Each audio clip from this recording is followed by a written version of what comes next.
generation. The tsunami, I describe it as a tsunami of music that came, and he headed it.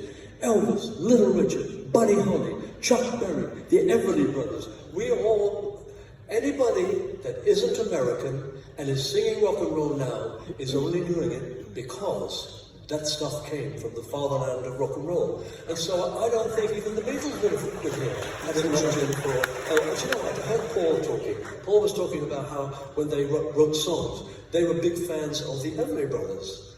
And he said that when they wrote a song, he played the part of Phil, because he had the high voice, and John played the part of Don, which means we all of us grew up, got our careers, and we're all based on the same people. It's interesting, isn't it? The book.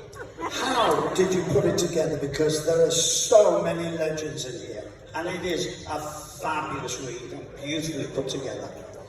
I got help. The last book I had was called A Dreamer, and I got help from a co-writer.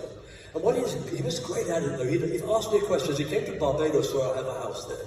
And 2 hours in the morning, 2 hours in the afternoon, for a whole week, we talked and talked and talked. And then he said, I've got to go back home now. I'm going to work on this. I'm going to send you a chapter at a time. And he said, you can do what you like with it. I didn't have to do much, but I did say to him, is it all right make it sound like me? He said, absolutely. And then, I didn't know, but he checked out some of the people that I mentioned, people like Sam Cooke, Curtis Mayfield, Little Willie John, and he discovered that many of the people that we have loved and adored and been inspired by had terrible endings to their life. What's that? Curtis? No, Little Willie John, he's the first person I ever heard singing, "You gave the fever in the morning." I couldn't believe it. And then I was told that he died in prison.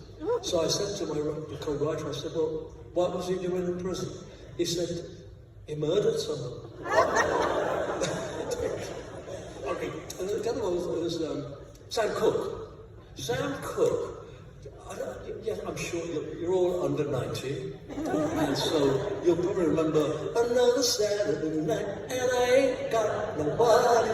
Sam Cooke. Now he got shot, killed, by a female receptionist who thought he was being over-aggressive. And I'm thinking, Sam Cooke. See, and in this book, what I'm hoping is that people will recognize when you read the book that people like me do not make it on our own. Yes, we only started because of that tsunami from America. And all these people have played a part in my career. Once I heard Curtis Mayfield, who sang with a fabulous falsetto voice,